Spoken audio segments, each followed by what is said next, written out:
Hello behind Woods ரசிகர்கள் எல்லாருக்கும் என்னுடைய வணக்கம். என்னுடைய பேர் Arunkumaran. I am from Malaysia. எதுக்காக வந்திருக்கோம் அப்படின்னு சொன்னால், கபாலி த மூவி அதை வந்து மலேசியாவில் இருக்கிற நேட்டிவ் லாங்குவேஜ் மலாய் மொழியில் வந்து டப் பண்ண போகிறாங்க. இந்த டப்பிங்க்கு தலைவருக்கு, அதாவது சூப்பர் ஸ்டார் அவர்களுக்கு என்னுடைய குரல் வந்து நான் கொடுத்துருக்கேன். இது வந்து ஒரு அருமையான ஒரு வாய்ப்பு. இந்த வாய்ப்பு வந்து எப்படி கிடைச்சது அப்படின்னு சொன்னால், it's a very long journey. News பேப்பரில் வந்து ஒரு அட்வர்டைஸ்மெண்ட் கொடுத்துருந்தாங்க. ரஜினி சார் மாதிரி பேசக்கூடிய நபர்கள் யாராச்சும் இருந்தீங்கன்னா எங்களை காண்டாக்ட் பண்ணுங்க அப்படின்னு சொல்லி. சரி, நானும் வந்து காண்டாக்ட் நம்பர்லாம் எடுத்து, சார் எப்படி அப்படின்னு கேட்டப்போ அவங்க சொன்னாங்க, வாய்ஸ் நோட்லாம் நீங்கள் அனுப்புங்க அப்படின்னு சொன்னாங்க.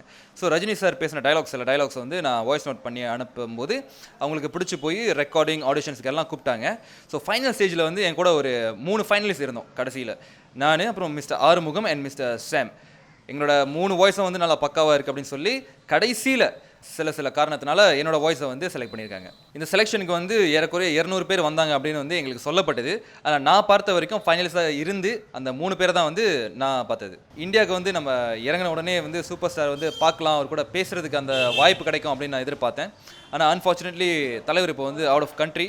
ஸோ அவர் வந்து திரும்பி வந்த உடனே தலைவரை பார்க்கணும் அப்படின்ற அந்த ஆவல், அந்த ஆசை வந்து ரொம்ப அதிகமாகவே இருக்குது எனக்கு. தலைவர் வந்து பார்த்துட்டேன் அப்படின்னு சொன்னால், தலைவர் கூட வந்து கண்டிப்பாக அட்லீஸ்ட் ஒரு படமாவது தலைவரை கட்டி பிடிக்கிற மாதிரி எடுத்து கண்டிப்பாக ஒரு 10 ஃபீட்டுக்கு அந்த படத்தை வந்து நான் பிரிண்ட் பண்ணி என்னுடைய வாசலில் நான் வச்சுருப்பேன்.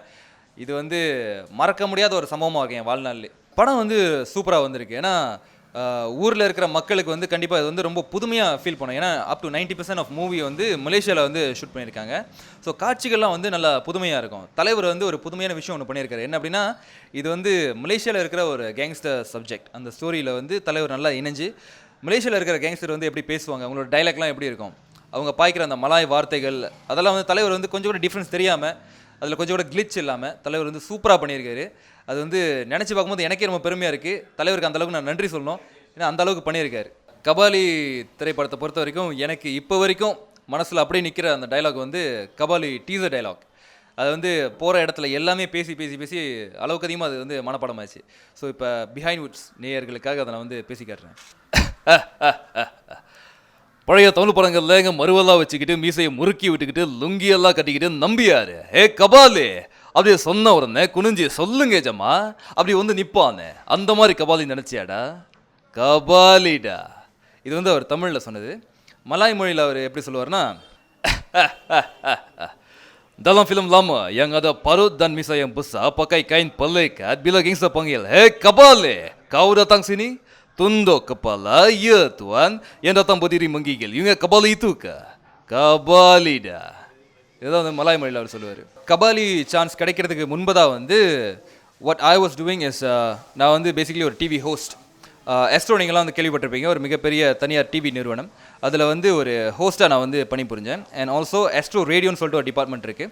அங்கே வந்து ரேடியோ அட்வர்டைஸ்மெண்ட்லாம் வந்து வாய்ஸ் ஓவர்ஸ் கொடுப்பேன். என்னுடைய வாய்ஸ் வந்து போகும். அது மட்டும் இல்லாமல் சொந்தமாக ஒரு கம்பெனியை வச்சு நடத்திக்கிட்டு இருக்கேன். அதாவது ஈவெண்ட் மேனேஜ்மெண்ட், மிமிக்ரி, ஹோஸ்டிங் இதெல்லாம் வந்து நம்ம செஞ்சுக்கிட்டு இருக்கோம். ஸோ பேசிக்லி வந்து மிமிக்ரி அப்படின்னு சொன்னால் வந்து பொதுவாக நிறைய பேருக்கு தெரியும். கண்டிப்பாக எனக்கு வந்து வாய்ப்பு கிடைச்சா வந்து சென்னையில் இந்த கபாலி திரைப்படத்தை நான் பார்க்கலாம் அப்படின்னு விருப்பப்படுறேன். ஏன்னா இங்கே இருக்கிற செலிப்ரேஷன் மாதிரி உலகத்தில் வேறு எங்கேயுமே இருக்காது. இங்கே இருக்கிற அந்த மக்கள், இங்கே இருக்கிற அந்த செலிப்ரேஷன், இவங்களோட ஒன்றா இணைந்து இந்த படத்தை நான் பார்க்கணும் அப்படின்னு ஆசைப்பட்றேன். Finally I want to thank all of you. Behind வுட்ஸ்க்கு மிக்க நன்றி. Shiva is not imitating anybody's as a girl, but Shiva is speaking in a woman's body.